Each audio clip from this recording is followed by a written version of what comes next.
నమస్కారం అమ్మా. నమస్తే అమ్మా. అమ్మా, లక్ష్మీదేవి గురించి అందరం ఎక్కువగా మాట్లాడుకుంటూ ఉంటాం. అవునమ్మా. మనం ఎక్కువ ఆరాధించడం కూడా లక్ష్మీదేవిని అందరం ఆరాధిస్తూ ఉంటాం. కానీ దరిద్ర దేవత కూడా ఉంది, దరిద్ర లక్ష్మి అని కొన్నిసార్లు వింటుంటాం. లక్ష్మీదేవి దరిద్ర లక్ష్మి ఇద్దరికి ఏమైనా సంబంధం ఉందా అమ్మ? రిలేషన్ ఏమైనా ఉందా వాళ్ళిద్దరికి? ఉందమ్మా. ఆవిడ అక్కగారు, ఈవిడ చెల్లెలు. అక్క చెల్లెలే. ఆవిడ జ్యేష్ఠాదేవి అంటారు ఆవిడ్ని. జ్యేష్ఠ అంటే పెద్దది.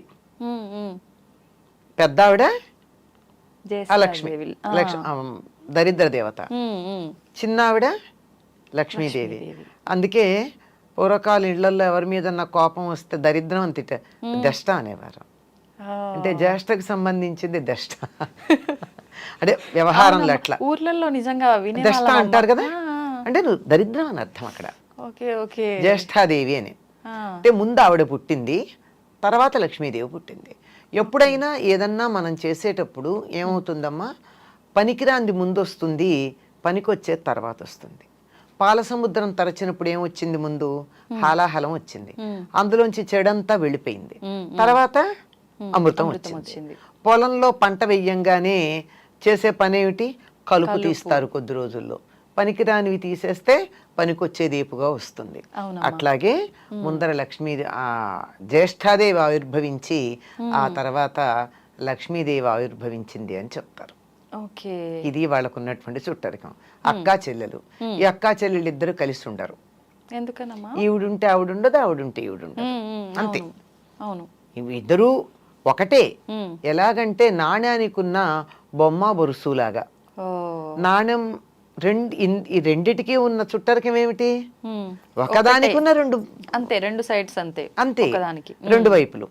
అలాగే ఒకే ఒక సంపదకి లేకపోవడం, ఉండడం అనేటటువంటి రెండు లక్షణాలు ఉంటాయి గనక ఆవిడ జ్యేష్ఠాదేవి, ఈవిడ లక్ష్మీదేవి. ఈవిడుంటే ఆవిడుండదు, ఆవిడుంటే ఈవిడుండదు. ఓకే అమ్మా, అసలు ఏ రకంగా వస్తుంది దరిద్ర దేవత ఇంట్లోకి? అంటే కొన్ని సందర్భాల్లో ఇల్లు శుభ్రంగా లేకపోతే వచ్చే అవకాశం, ఇలా చాలా చెప్తుంటారు. ఏ రకంగా ఉంటే దరిద్ర దేవత రాకుండా ఉంటుందమ్మా? ధర్మరాజు జూదంలో ఓడిపోయిన తర్వాత సర్వస్వం కోల్పోయి అరణ్యవాసానికి వెళ్ళాలి. అంటే దరిద్ర దేవత ఆవహించాలి కదా, సంపదలు కోల్పోయి. అవును. అప్పుడు లక్ష్మీదేవి అంటుంది, జానపద గేయం అమ్మ ఇది. ఏమంటే, చేటలో పళ్ళను చెరపడే రాజు, కట్టి విడిచిన బట్ట కట్టడే రాజు, ఆడి విడిచిన నీరు ఆడడే రాజు అని చెప్తుంది. ఇలా కొన్ని నేను ఎలా పెడతాను అటువంటి చోటుకి? ఒక్కటి సవ్యంగా లేదే. నేను ఇల్లు ఉండడానికి తగినటువంటి చోటు అంటే చేటలో పళ్ళు వేయకూడదట. ఇప్పటికీ పల్లెటూళ్ళల్లో ఒప్పుకోరమ్మా. చేటలో బియ్యం చెరుగుతారు కదా, బియ్యానికి తౌడు ఉంటుంది కదా, ఆ చేటకి తౌడు అతుక్కుని ఉంటుంది. దాంట్లో కూరగాయలు పళ్ళు గనక వేసినతో త్వరగా పాడైపోతాయి. అందుకని చాట్లో పళ్ళు వేసామంటే దరిద్రం అంటారు. అలా వేయడు. ఒకసారి కట్టి వదిలిన బట్ట మళ్ళీ కట్టడు. విడిచిన బట్ట కట్టడం దరిద్రం. చూసారా ఏ పదం వాడాం? దరిద్రం, దరిద్ర దేవత. అలాగే ఒకళ్ళు స్నానం చెయ్యగా మిగిలిన నీళ్లతో స్నానం చేయడం, అది కూడా దరిద్రమే. దరిద్రం అమ్మ. ఇప్పుడు మీరు పల్లెటూళ్ళలో పెద్దలు ఇంట్లో ఎవరైనా ఉంటే స్నానం చేసేటప్పుడు ఒక బకెట్లో నీళ్లు తీసుకుంటాం, స్నానం చేస్తాం, అడుగున ఆఖరి దాకా పోసుకోం కదా, కాసి నీళ్లు మిగులుస్తాం. ఆ మిగిల్చిన కింద పోసి బకెట్ బోర్లించి వస్తారు. ఆ మిగిలిన నీళ్లతో ఇంకోళ్ళు స్నానం చేయకూడదు. మామూలుగా అందులో నీళ్లు వదలొద్దు అనటం విన్నాం, కానీ దాని వెనకాల రీజన్ ఇదని ఇప్పుడు తెలిసిందమ్మా. కానీ ఆఖరి నీళ్లు పోసుకోకూడదు, ఆఖరి నీళ్లు పోసుకోకూడదు, వదిలిపెట్టకూడదు. కనుక వాటిని కింద పారబోసి వచ్చేస్తాం కదా. అవును. అంటే ఆడి విడిచిన నీరు ఆడడే రాజు అని ఒక జానపద గేయాలు ఇవన్నీ మనకి. ఇవన్నీ ఎక్కడ దరిద్ర దేవత రావడానికి వీల్లేని ప్రదేశాలు ఇవి. అంటే దరిద్రం రావాలంటే ఏం చెయ్యొచ్చు? విడిచి బట్టలు అక్కడ పడేసి మళ్ళీ కట్టుకోవడం, విడిచిన బట్టలు కట్టుకోవడం దరిద్రమే కదమ్మా. కంపు కొడతాయి, పాడైపోతాయి, వాసన వస్తాయి. బట్టలు బోల్డ్, they carry many things with them. అంచేత అవి. తర్వాత ఒకళ్ళు వాడిన నీళ్లు మళ్ళీ వాడడం, ఎంగిళ్ళు తినడం, అశుభ్రంగా ఉండడం, అశుచిగా ఉండడం, ఇలాంటివన్నీ కూడా దరిద్రం ఉంటుంది అని చెప్పడానికి సంకేతం. ఇలాంటి చోట ఆవిడికి నచ్చుతుందిట వస్తుంది. ఓకే. ఇది ఈవిడిలా ఉంటి చోట్ల గురించి చెప్పడం కన్నా లక్ష్మీదేవి తాను ఎక్కడుంటానో కొన్ని ప్రదేశాలు చెప్పింది.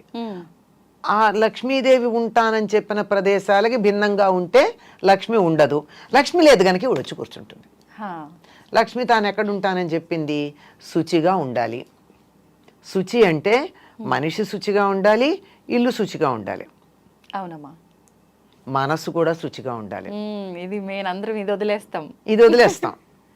అదే కదా, అవునమ్మా. మనసులో ఎంతసేపు నేను నీట్గా మంచి బట్టలు కట్టుకుని సెంట్లు అవి కొట్టుకుని ఇల్లంతా నీట్గా పెట్టుకుని కొత్త ఇప్పుడే మీరు ఏదో ఐక్యానో ఏదో ఎక్కడి నుంచి ఫర్నిచర్ తెప్పించి నీట్గా అక్కడ పెట్టాం అంతే, బా అనిపిస్తుంది.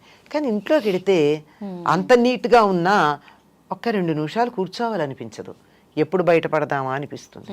అంటే వాళ్ళ మనసులో ఉన్నటువంటి భావాలు అంత వ్యతిరేకమైనటువంటి లక్షణాన్ని కలిగి ఉన్నాయి, ప్రతికూల లక్షణాలు. కనుక అటువంటి చోటకి లక్ష్మీదేవి ఉండదు. శౌచం, లక్ష్మి ఉండాలంటే కావాల్సింది. తర్వాత ఇంట్లో ఎప్పుడు తగాదాలు దెబ్బలాటలు ఉండకూడదు, గాలి వెలుగు ఉండాలి, వెంటిలేషన్ ఎక్కువగా. చీకటి పడ్డాక దీపం ఉండాలి. దీపంలో నేను ఉంటానని చెప్పింది, పూలలో తానుంటానంది. తర్వాత ఏనుగు ముఖంలో ఉంటానంది, చంద్రుడి వెన్నెల్లో ఉంటానంది. లక్ష్మీదేవి ఉంటానని చెప్పినటువంటి వస్తువులు ఇవి. ఇవి మన దగ్గర ఉన్నట్టయితే లక్ష్మి ఉంటుంది. ఈ మధ్య ఎవరో ఈ ఏనుగు ముఖంలో లక్ష్మీదేవి ఉంటుంది కనుక ఇంట్లో ఏనుగులు పెట్టుకోండి అని చెప్పి షాప్ పేరు కూడా చెప్పారు, ఎక్కడ దొరుకుతాయో. ఇది నిజంగా అట్లా పెట్టుకోవచ్చమ్మా? అవసరం లేదు, పెట్టుకోవచ్చు కానీ పెట్టుకోవాలని ఏం లేదు. ఏనుగు ముఖాలు పెట్టినంత మాత్రం లక్ష్మీదేవి ఇంట్లోకి ఏం వచ్చి కూర్చోదు. మనం దెబ్బలాడుకుంటూ ఉంటే ఆవిడ పారిపోతుంది. ఇంట్లో ఒకళ్ళనొకళ్ళు తిట్టుకుంటూ ఉన్నా, అప్పుడు కొంతమంది ఇళ్లలో ఫ్లయింగ్ సాసర్స్ ఉంటాయి భోజనాల దగ్గర, అలాంటివి ఉన్నా లక్ష్మీదేవి పొరపాటును కూడా దరిదాపుల్లోకి రాదు. వీలైనంత దూరంగా ఉండే ప్రయత్నం చేస్తుంది, వస్తున్నదన్నా పారిపోతుంది. అంటే దరిదాపుల్లో కదా, కొన్ని రోజుల పాటు రాదు.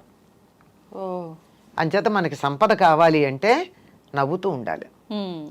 అదే చెప్తారండి, ఇంటికి సంపద ఎవరంటే చిరునవ్వు ఉన్న మొహాలట. నవ్వుకుంటూ ఎప్పుడు నవ్వగలం మనం?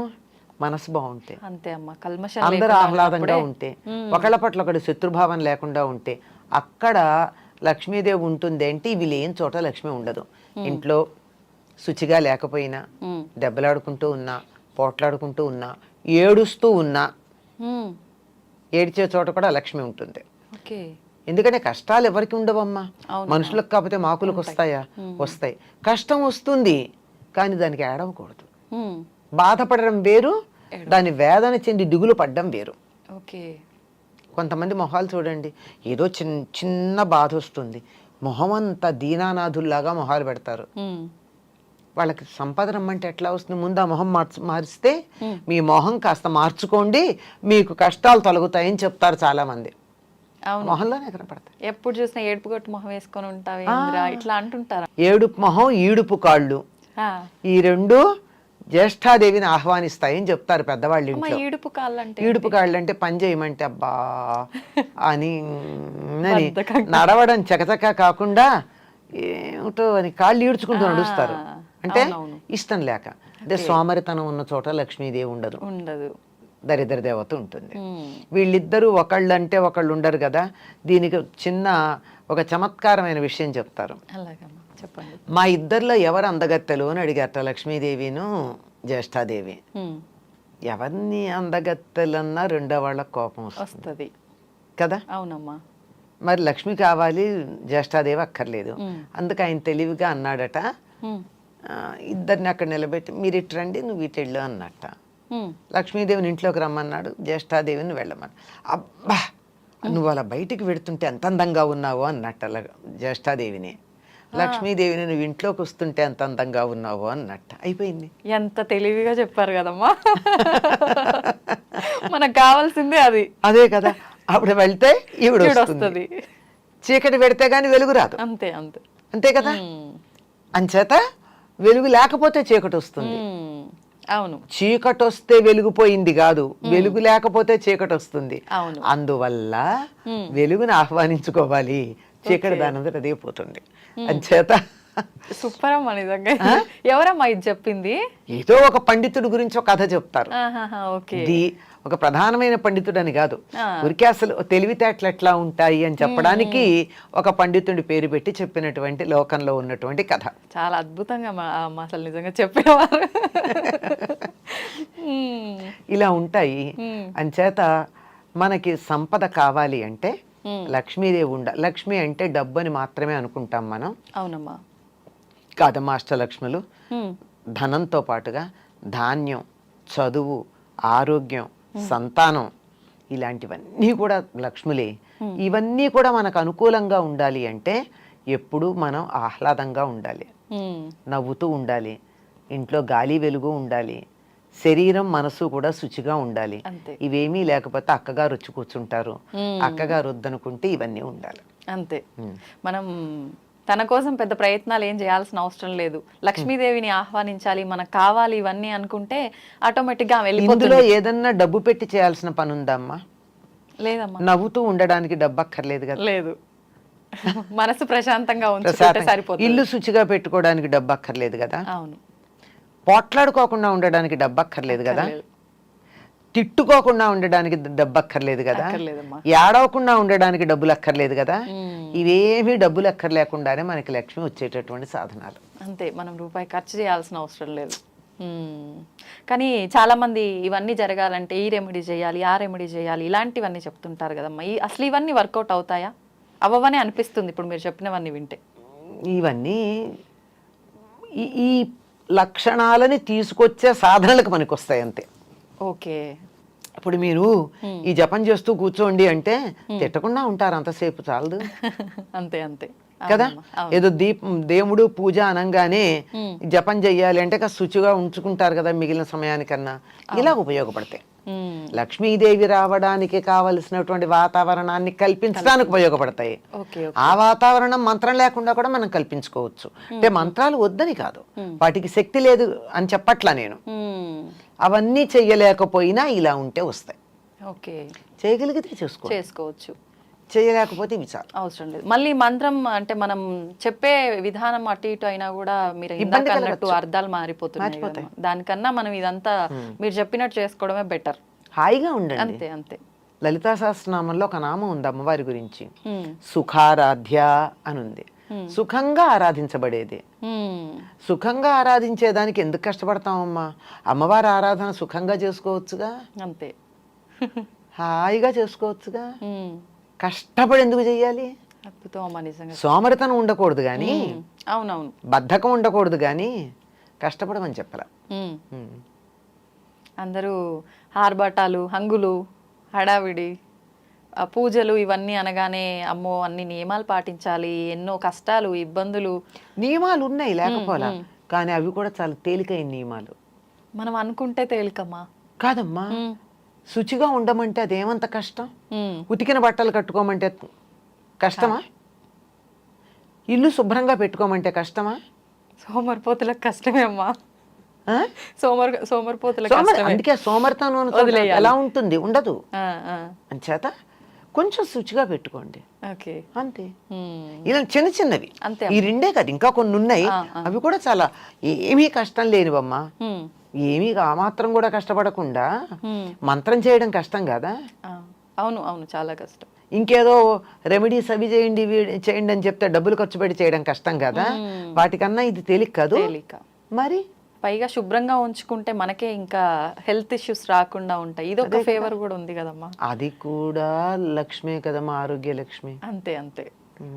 అవునమ్మా, మీరు చెప్పినట్టు నిజంగా ఆరోగ్యము ఉండాలి, డబ్బు ఉండాలి, ప్రతి ఒక్కటి ఉండాలమ్మా. డబ్బు ఒక్కటే కాదు, అన్నీ ఉండాలమ్మా. డబ్బు ఒకటి, డబ్బుతో వచ్చేది ఏం లేదు.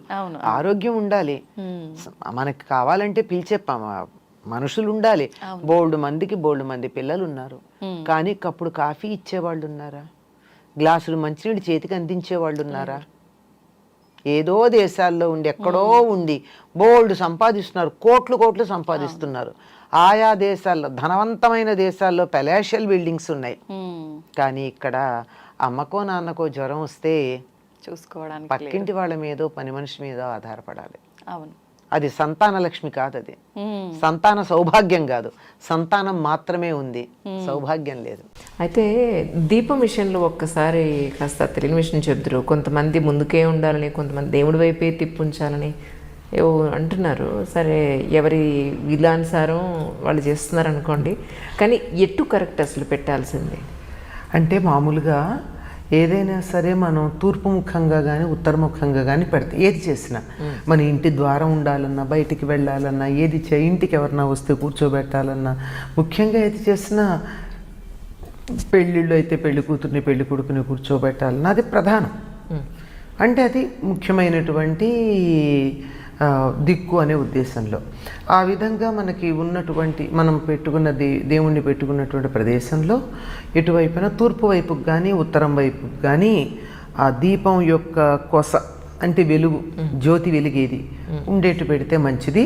సాధారణంగా ఇళ్లల్లో ఈ మధ్యకాలంలో వాస్తు చాలా ఎక్కువైపోయింది కదమ్మా అందరికీను. అందుకని తప్పనిసరిగా ఏ ఈశాన్యం మూలో పెట్టుకుంటారు, అందులోనూ తూర్పు వైపు కూర్చుని పూజ చేయడమో ఉత్తరం వైపు కూర్చుని పూజ చేయడమో చేస్తూ ఉంటారు కదా. అట్లా ఉన్నప్పుడు తూర్పు వైపుకు మనం కూర్చుని ఉంటాం, మన వైపుకి పశ్చిమం వైపుకి దేవుడు మనకు చూస్తున్నట్టు ఉన్నప్పుడు ఇలా దీపం పెట్టామనుకోండి, పక్కగా పెడితే ఇటు తూర్పుకి వెళ్ళినట్టు ఉంటుంది, అటు ఉత్తరం వైపుకి వెళ్ళినట్టు ఉంటుంది. అది ఇలాంటి వీరు ఎలా పెట్టినా పర్వాలేదు, నా వైపుకు పెట్టుకున్న సమస్య ఉండదు. ఎందుకంటే చెప్పచ్చు, వేడి దేవుడికి ఎందుకు తగలాలి, వెలుగు చాలు కదా అని. ఇలా పెట్టినటువంటి ఒక చిన్న పిల్లవాడు అన్నమాట నాకు. అందుకని నాకు చాలా ఆశ్చర్యం అనిపించింది. ఇటెందుకు రా తిప్పావు అని అడిగితే, అబ్బా ఆ వేడి దేవుడికి ఎందుకు తగలాలి అన్నాడు. ఓకే. అంటే వాడు అక్కడ ఉన్నటువంటి బొమ్మలో దేవుణ్ణి బొమ్మని కాకుండా విగ్రహంలో సాక్షాత్ దైవాన్నే చూశాడు. అందుకని ఇటు పక్క కొంచెం తిప్పాడు, అమ్మో అని. అట్లా ఎటు పెట్టినా పర్వాలేదమ్మా, కాకపోతే ఒకటి దక్షిణం దిక్కుకు పెట్టద్దంటారు. దక్షిణం వైపుకు చూసి, దక్షిణం ఎప్పుడు యమస్థానం గనక అటువైపు పితృదేవతలు ఉంటారు అని మనకు ఒక విశ్వాసం గనక అటువైపుకు కాకుండా పెట్టుకోవచ్చు, ఏమీ తప్పులేదు ఎటు పెట్టినా. అయితే మీరు ఇందాక ప్రశ్న ప్రారంభంలో ఒక మాట అన్నారు, కామాక్షి దీపాల గురించి. అవును, కామాక్షి దీపం ఎట్లా పెడతారో ఇట్లా ఉందనుకోండి దీపం, ఇక్కడ అమ్మవారి ముఖం ఉంటుంది, ఇక్కడ దీపం ఉంటుంది, ఒత్తులు ఇటొకటి ఉంటాయి, కొన్నిటికి ఇటు మాత్రమే ఉండి ఇటు ఉండవు. ఇప్పుడు ఇక్కడ దీపం పెట్టాను, దీపం ఎటుంది, అమ్మవారి వైపు లేదు కదా. ఇప్పుడు ఇప్పుడు దేవుణ్ణి నేను ఇక్కడ పెట్టుకుని ఇక్కడ దీపం పెడితే ఇటువైపుకు పెట్టుకోవాలా అటువైపుకు పెట్టుకోవాలా? అంటే ఇవన్నీ ఒక ప్రాంతీయమైనటువంటి ఆచారాలు, తర్వాత కొన్ని మనుషులకు ఉండేటటువంటి వేడుకలు ఇవన్నీ. కానీ ప్రధానంగా మాత్రం మనం దీపం ఎవరి కోసం పెడుతున్నాము, భగవంతుడి కోసం పెడుతున్నాం, ఆయన వైపుకు ఉండేటట్టు ప్రధానంగా ఉండడం ముఖ్యం. తర్వాత అసలు మిగిలినటువంటి వాటికి దీన్ని ఏమంటామంటే మనం దీపారాధన అంటున్నాం. అవును, మామూలుగా అయితే దీన్ని అంటున్నామా, అగరొత్తులు వెలిగిస్తే ధూపారాధన అంటున్నామా, అంటం లేదు. అంటే దీపం వెలిగించి ఆ దీపపు సెమ్మ కానీ దీపపు కుంది కానీ దానికి కుంకుమ పెట్టి గంధం పెట్టి అక్షతలు వేసి పెద్ద పెద్ద పూజలు చేసేటప్పుడు దానికి నివేదన కూడా చేసి ఆ తర్వాత కదా మనం పూజ మొదలు పెడుతున్నాం. అంటే అసలు భగవంతుడు జ్యోతి స్వరూపుడు. ఆ జ్యోతిని ఆరాధించడం మనకి మనసు కేంద్రీకరణ కుదరదు కనుక ఆయనకు రూపకల్పన చేసుకుని ఒక విగ్రహాన్ని దాన్ని పెట్టుకుంటున్నాం. ఇలా జ్యోతి స్వరూపుడైనటువంటి ఈ భగవంతుణ్ణి అన్ని దిక్కులా ఉంటాడు గనక ఎటు పక్కకని పెడతాం? ఇది కదా కరెక్ట్ పాయింట్. ఏ దిక్కులో ఉన్నాడు? సర్వాంతర్యామి. అందుకే ఊర్ధ్వ దిక్కుకు వెలిగేటట్టుగా మధ్యలో బొడ్డు ఒత్తి కూడా పెడతారు. అది పైగా 5 దీపాలు 5 వైపుల దీపాలు పెట్టే పద్ధతి కూడా ఉంది. చాలా పెద్ద పెద్ద సింహాలకు 5 వైపులా దేవుడి దగ్గర పెట్టి 5 వైపులా దీపాలు పెడితే అది ఒక్క దీపం అన్నా కనీసం దక్షిణం వైపుకి ఇంకొకటి పడమర వైపుకి చూస్తూనే ఉంటాయి కదా, అవి దోషం కాదా? ఇలా లోతుకు వెళ్ళిన కొద్దీ ఎలా వస్తాయంటే గొంగట్లో భోజనం చేస్తూ వెంట్రుకలు ఏరుకుంటున్నట్టు ఉంటుంది. ఓకే. అందుకని ఒకటి స్థూలంగా పాటించి, ముఖ్యంగా భావన చాలా ప్రధానం. మన శుద్ధిగా కనుక చేసినట్టయితే, మనకి దీనికి సంబంధించి కథలు కూడా ఉన్నాయి. ఒక మూర్ఖపు భక్తుడు, మూఢభక్తుడు ఎటుపక్కకి వెడితే అటుపక్కకి ఆయన దీపం ఎటు పెడితే దేవుడు విగ్రహం అటు మారినట్టు, శివుడికి సంబంధించిన కథల్లో అట్లా ఎవరో ఇట్లాంటి వాళ్ళు వచ్చి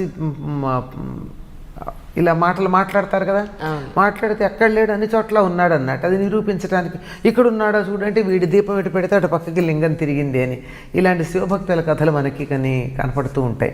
అంచేత సర్వాంతర్యమైనటువంటి భగవంతుడిని ఆరాధించడానికి మన మనసు కేంద్రీకరణకు ఒక చోట ఒక ప్రదేశం కుదుర్చుకుంటాం కనుక అక్కడ అన్ని అర్చనలు చేయడానికి అవకాశం ఉంటుంది కనుక ఆ వరకు మాత్రమే, అంతవరకు మన నియమం పాటిస్తే చాలు. మిగిలిన అన్నింటి జోలికి వెళ్ళి జీవితాన్నంతా అయోమయం చేసుకోవాల్సిన పని లేదు. బాగుంది. ఆస్పీషియస్ డేస్ అంటే కొన్ని పర్టికులర్గా నాగుల చవితి కానీ, లేక అట్ల తద్ది కానీ, లేకపోతే ఇప్పుడు అంటే అట్ల తద్ది ఎవరు చేయట్లేదు అనుకోండి, ఇలా ఏదైనా స్పెషల్గా ఉండే డేస్ పండగలప్పుడు కానీ, శివరాత్రి కానీ ఉపవాసం అనేది చాలా పెద్ద, దాని మీద చాలా చాలా అనుమానాలు ఉన్నాయి చాలామందికి. అస్సలు తిరగని వాళ్ళకి షుగర్లు ఉంటాయి, బీపీలు ఉంటాయి, అయినా సరే ఏదో చేసేయాలని ఒక తాపత్రయం, సాయంత్రం అయ్యేటప్పటికి పడిపోతారు వాళ్ళు. నేనంటాను, ఇంత ఎవ్వరూ అడగరే బాబు, ఎందుకు ఇలా చేసేస్తున్నారు? నేను ఇంతవరకు ఒక్కరోజు కూడా ఉపవాసం లేను, ఆయన దండం పెట్టుకుంటాను, ఏదో ఒక శక్తి ఉందని అయితే నమ్ముతాను. అలా ఉండడం మంచిదేమో అంటాను. మీ ఉద్దేశ ప్రకారం ఏది కరెక్ట్ అంటారమ్మా? అసలు ఉపవాసం అంటే అర్థం తెలియక వచ్చేస్తున్న సమస్య ఇది. ఉప అంటే సమీపంలో, వాసం అంటే ఉండడం. ఉపవాసం అంటే సమీపంలో ఉండడం. దేని సమీపంలో ఉండడం? ఏ రోజు నువ్వు ఉపవాసం ఉండాలని అనుకున్నావో దానికి ఏదో ప్రత్యేకత ఉంది కదా, ఆ ప్రత్యేకతకి సమీపంగా ఉండడం. ఉదాహరణకి శివరాత్రి అనుకుందాం, శివుడికి సమీపంగా ఉండడం. వైకుంఠ ఏకాదశి అనుకుందాం, విష్ణువుకు సమీపంగా ఉండడం. సమీపంగా ఉండడం అంటే వెళ్ళిపోతామా, వైకుంఠంలోకి వెళ్ళిపోవనా, కైలాసంలోకి వెళ్ళిపోతామా? వెళ్ళలేం కదా. అంచేత ఆ భగవంతుడి యొక్క జ్ఞానం నిరంతరం తలుచుకుంటూ ఉండడం, భగవద్ధ్యానంతో రోజంతా గడుపుతూ ఉండడం. భగవద్ధ్యానంతో రోజంతా గడపాలి అంటే ఏమవుతుంది? అన్నం తిన్నామనుకోండి కడుపు నిండా, కాసేపు బద్ధకం వస్తుంది, కళ్ళు మూతపడతాయి. ధ్యానం నమశివాయ నమశివాయ వస్తుంది, సహజం. ఎందుకు అంటే మన శరీరంలో ఉండేటటువంటి శక్తి ఒక్కొక్కసారి ఒక్కొక్క చోట కేంద్రీకృతం అవుతుంది. ఎక్కడ జీవ ప్రక్రియ ఎక్కువ జరుగుతూ ఉంటుందో మెటాబాలిక్ యాక్టివిటీ అంటారు, అక్కడికి మన జీవశక్తి వెళ్ళిపోతుంది. ఇప్పుడు అన్నం తిన్నామనుకో, మొత్తం అంతా ఎక్కడ చేరుతుంది? కడుపు దగ్గర చేరుతుంది. అందుకని అక్కడ చేరేటప్పటికల్లా రక్త ప్రసరణ ఇక్కడికి తగ్గుతుంది, దాంతో కళ్ళు మూతలు పడతాయి. అన్నం తినంగానే నిద్ర రావడంలో ఉన్నటువంటి ఆంతర్యం అది. అందుకని ఇక్కడ ఇలా నా కళ్ళు మూతపడకూడదు, నేను చేస్తున్న జపం మీదో, చదువుతున్న పుస్తకం మీదో, లేదా చేస్తున్న పూజ మీదో నాకు దృష్టి కేంద్రీకరించబడి ఉండాలి అంటే కొంచెం నా శక్తి ఇక్కడికి వెళ్లకుండా ఇక్కడికి వెళ్ళేట్టు చూసుకోవాలి. అందుకని ఉపవాసం చేయమన్నారు. ఉపవాసం అంటే ఏమిటో మళ్ళీ పూర్తిగా అర్థం కాల. ఉపవాసంలో తినకుండా ఉండడం ఒక భాగమే అంతే. అయితే అసలు తినకుండా ఉండడమా? అసలు తినకుండా ఉండమని ఎక్కడా చెప్పలేదు. మనకేం చెప్పారంటే కనీసం 3 పురిసెళ్ళ నీళ్లు తాగమన్నారు. అంటే అరచేతిలో ఒకసారి నీళ్లు పోసుకుని 3 సార్లు పోసుకుంటే కేశవేశ్వ, నారాయణేశ్వ, మాధవేశ్వ అని సుమారుగా ఈ కప్పులో సగానికి అవుతాయి నీళ్లు. అంత నీళ్లు తాగి ఇక్కడి నుంచి ఇక్కడికి ఉండేటటువంటి ఈ గాలిపోయే గొట్టం అంతా శుచిగా చక్కగా ఇబ్బంది లేకుండా ఉండేట్టుగా చూసుకోవాలి. ఇది మామూలుగా నిత్యం చేసేటటువంటి పని. కానీ ఈ శరీరం దాని జీవ ప్రక్రియ చేసుకుంటూ పోతూ ఉంటుంది. చేసుకుంటూ ఉండేటప్పుడు లోపల రసాలు ఉత్పన్నం అవుతూ ఉంటాయి. అప్పుడు అవి ఉత్పన్నమైనప్పుడు వాటిని ఉపశమింప చేయడానికి నేను నీళ్లు తాగొచ్చు, కానీ అంతకన్నా అధికంగా తిన్నట్టయితే ఏం జరుగుతుంది? బద్ధకం వస్తుంది. ఇప్పుడైతే మనకి ఈ గ్యాస్ పొయ్యిలు అవి వచ్చే సౌకర్యంగా ఉంది. పూర్వకాలం ఇవి లేవు. వంట చేయాలంటే పొయ్యి వెలిగించాలి, పొయ్యి వెలిగించిన తర్వాత వంట చేయాలి, వంట చేశాక అందరూ తినాలి, తిన్నాక గిన్నెలు కనుక్కోవాలి, ఇది అరగాలి, అది శుభ్రం చేయాలి. ఇంతసేపు దేవుడికి దూరంగా ఉన్నట్టేనా? అందుకని వంట పెట్టుకోకండి అన్నారు. ముఖ్యంగా ఆడవాళ్ళకి చాలా సుఖం అది. వంట చేయడం, గిన్నెలు కడగడం, వడ్డించడం, ఎంగిళ్ళు ఎత్తడం, ఇలాంటివన్నీ ఆ టైం కూడా దేవుడి దగ్గర ఉండొచ్చు. అందుకని ఉపవాసం అన్నప్పుడు నేను తినకుండా ఉండలేను అంటే పచ్చివి ఏవైనా తినండి. పాలు తాగొచ్చు. పాలు బలాన్ని ఇస్తాయి, నీరసం రాకుండా చేస్తాయి, పొట్ట మీద బరువు కలిగించవు. చేత పాలు తాగినందువల్ల నిద్ర వస్తుందని ఏం లేదు, హాయిగా చురుగ్గానే ఉంటాం. లేదు ద్రవ పదార్థం తింటే కూడా నాకు ఏమిటో అలవాటైపోయి నా పొట్ట కాస్త వెయిట్ లేకపోతే నాకు ఖాళీగా అనిపిస్తోంది అంటే పండు తినండి, పళ్ళరసం బదులు. కొంచెం కాసేపు బరువు అనిపిస్తుంది కదా, ఒక అరటిపండు తింటే వెయిట్ ఉంటుంది కదా. అంచేత అలా ఏదన్నా తింటే అదేం బరువేం కాదు, అది తిన్నందువల్ల నిద్ర రాదు. కనుక శరీరానికి బలం కలుగుతూ జీర్ణకోశానికి బరువు కలగకుండా మెదడు చురుకుగా పనిచేసేటట్టుగా మనసు మేలుకుని ఉండేటట్టుగా జాగృతమై ఉండేటట్టుగా ఉండే తేలికపాటి ఆహారం తీసుకోవడంలో తప్పు లేదు, తీసుకోవచ్చు. లేదు నేను అది కూడా లేకుండా నేను ఉపవాసం ఉండదలుచుకున్నాను, నీ శక్తి ఉంటే ఉండు.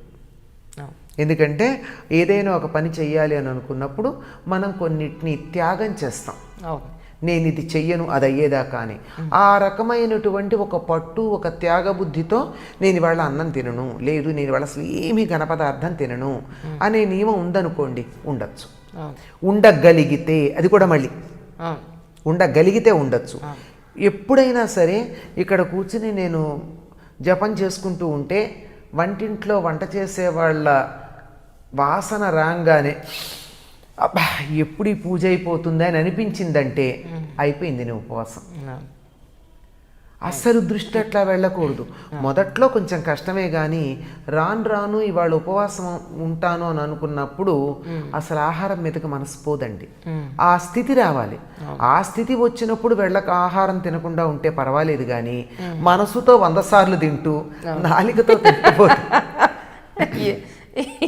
అవును, దానివల్ల ఎక్కువ ప్రయోజనం ఉండదు. ఎక్కువ సార్లు దాన్నే తలుచుకుంటూ శివ అనకుండా అన్నం అంటూ తలుచుకుంటూ కూర్చుంటే అది ఉపవాసం కదా, లంఘనం అన్నారు దాన్ని. అజీర్ణం చేస్తే ఖాళీ కడుపుతో ఉండమని చెప్పి లంఘనం పెట్టినట్టు. తర్వాత ఈ ఉపవాసాలు చేయడంలో కూడా పద్ధతులు ఉన్నాయి. ఇది కార్తీక మాసంలో మనకి చాలా బాగా చెప్తారు. నక్తాలు, అర్ధనక్తాలు అట్లా. అంటే పగలల్లా ఉపవాసం ఉండి రాత్రికి భోజనం చేయడం నక్తం. నక్షత్రాలు నక్తం అంటే రాత్రి, చీకటి పడ్డాక నక్షత్రం కనపడ్డాక భోజనం చేయడం. అర్ధనక్తం అంటే మధ్యాహ్నం 3 ఆ ప్రాంతాలు భోజనం చేయడం, పొద్దున్న నుంచి ఏమీ తినకుండా ఉండి. కార్తీక మాసం అంతా అట్లా ఉంటారు. మళ్ళీ 1 రోజు 2 రోజులని కాదు, అంటే భోజనం అయితే చేస్తారు. ఇలా ఒక నియమం. ఇలా కాకుండా కొంతమంది మేము అట్లా ఉండలేమండి, మేము ఉద్యోగ ధర్మం పొద్దున వెళ్ళిపోవాలి అంటే పొద్దున భోజనం చేసి రాత్రి మానేస్తారు. ఇట్లా ఏదో ఒక నియమం పాటించడంలో తప్పు లేదు. ఆ నియమం పాటించాలి. అంతేగాని శరీర ధర్మాన్ని మాత్రం ఎప్పుడూ విస్మరించకూడదు. బీపీ, షుగర్ మాత్రలు వేసుకొని వాళ్ళు కొంచెం తక్కువే కనపడుతున్నారు ఈ కాలంలో. ఆ విధంగా మాత్రలు వేసుకుంటూ ఖాళీ కడుపుతో అవి వేసుకుని రకరకాల అనారోగ్యాల పాలై ఇంట్లో వాళ్ళని బాధ పెట్టే కన్నా ఇలాంటి తేలికపాటి ఆహారాలు తీసుకుంటూ ఉండడం మంచిది. అయితే ఈ ఆహార నియమం అన్నది అనేక రకాలుగా ఉపయోగపడుతుందమ్మా. క్రిస్టియన్స్ కూడా లెంట్ పీరియడ్లో 40 రోజులు ఒక నియమం పాటిస్తారు. ఏదో ఒకటి, నేను ఈ నెలంతా తీపి పదార్థాలు తినను. నెల కాదు, 40 రోజులు. లేదు నేను ఈ నెలంతా మాంసాహారం తీసుకోను, లేదా ఈ నెలంతా నేను ఫలానా పదార్థం పండు తినను. ఇలా ఒక నియమం పెట్టుకుంటారండి. మనకి తెలియదు వాళ్ళు చేసేవి చాలా వరకు. వాళ్ళు కూడా చాలా స్ట్రిక్ట్గా చేస్తారు. మనం వీధిన పడి చెప్పుకున్నట్టుగా వాళ్ళు చెప్పుకోరు కనుక ఆ విధమైనటువంటి నియమం ఏమవుతుంది, మనసుని నియంత్రించడానికి ఉపయోగపడుతుంది. అసలు మానకల్లా అంటే ఏది పడితే అది, ఎప్పుడు పడితే అప్పుడు తినాలనుకుంటే తినేయడమేనా? లేదు, నువ్వు ఆగు, నాలిక నువ్వు కొంతసేపు వెయిట్ చెయ్యి అని చెప్పి నాలికను అదుపులో పెట్టుకోవడం అన్నది అక్కడ నియమం. ఇంకా వాళ్ళు చాలా నియమాలు పాటిస్తారమ్మా. ఉపవాస నియమం వారు ఉంటే అటు రంజాన్ కానీ ఇటు లెంట్ కానీ వాళ్ళు పాటించే నియమాలు మన ఉపవాస దీక్షలో మనం పాటించట్ల. వాళ్ళు పొరపాటును కూడా ఒకళ్ళని తిట్టరు. ఆ సమయంలో కోర్టులకు వెళ్ళరు, చాలా జాగ్రత్తగా ఉంటారు. మనం సత్యనారాయణ పీట మీద కూర్చుని ఎవరన్నా ఫోన్ చేస్తే నేను ఇంటో లేనని చెప్పమని కొడుకు చెప్పేటటువంటి వాళ్ళం మనం అంటే దేవుణ్ణి కూడా మనం సత్యదేవ వ్రతాన్ని చేస్తే శుభ్రంగా అబద్ధాలు చెప్పేసి వాళ్ళకి ఏం ఫలితం ఉంటుంది? వారం వారం వ్రతం చేసుకున్నా, నెల నెల వ్రతం చేసుకున్నా ఫలితం ఉండలేదు. కనుక ఒక నియమం పాటించడం కోసం, మనసుని నియంత్రించుకోవడం కోసం చెప్పుకున్నదే తప్ప శరీర ధర్మాన్ని అతిక్రమించి చేయకూడదు. పైగా ఉపవాసాల గురించి చెప్పింది పసిపిల్లలు, మరీ వృద్ధులు, బాలింతలు, గర్భవతులు, అనారోగ్యం చేసి కోలుకుంటున్నటువంటి వారు, పొలానికి కానీ ఇంకో పనికి కానీ వెళ్ళి కాయ కష్టం చేసి బతకాల్సినటువంటి వాళ్ళు, అటువంటి వాళ్ళు ఉపవాసం చెయ్యొద్దు అని చెప్పింది శాస్త్రం. చూడండి, ఇది మర్చిపోయాం మనం. ఏదో ఒకదాన్నే పట్టుకుంటారు మన వాళ్ళు. అది తర్వాత ఇలాంటి కటిక ఉపవాసాలు చాలా దోషమని కూడా చెప్పింది. నిర్జల ఉపవాసం ఒక్క సంవత్సరంలో ఒక్కసారి మాత్రమే చేస్తారు. ప్రతిసారి నేను ఉపవాసం ఉన్నాను గనక నీళ్లు దాగను, ఉమ్మి మింగను, ఇదంతా కొంచెం కఠినమైనటువంటి పద్ధతి, కొంచెం తమోగుణ ప్రకోపాన్ని కలిగించేటటువంటిది. మరి రాక్షసులు కూడా తపస్సు చేశారు, ఋషులు చేశారు, దేవతలు చేశారు. రాక్షసుల తపస్సు ఎట్లాంటిది, మునుల తపస్సు ఎట్లాంటిది చూస్తే మనకు అర్థం అవుతుంది. కనుక ఉపవాసాలు కూడా మన రాక్షసులు చేసినట్టు కాక మనుషులు చేసినట్టు చేద్దాం. శరీర ధర్మాన్ని అనుసరించి శరీరం చెప్పినట్టుగా వింటూ రేపొద్దున మనం ఇంకోళ్ళ మీద ఆధారపడాల్సిన పరిస్థితి రాకుండా ఉండేటట్టు, ఒకళ్ళు మనని తిట్టుకోకుండా ఉండేటట్టు నియమం పాటిస్తే చాలండి. ఉపవాసం, నేను ఇవాళ భోజనం చేయట్లేదు ఉపవాసం ఉన్నాను గనక అని చెప్పి వంటిల్లు కడుక్కోవడమో, పుస్తకాలు సర్దుకోవడమో, పెట్టెలు సర్దుకోవడమో, ఇంకో చోటకి వెళ్ళడమో, షాపింగ్ చేయడమో చేస్తే అది ఉపవాసం అవుతుంది, లంఘనం అవుతుంది. కనుక ఎంతసేపు ఉపవాసం అనుకుంటారో అంతసేపు దైవధ్యానం చేస్తే ఉపవాసం, లేకపోతే కాదమ్మా.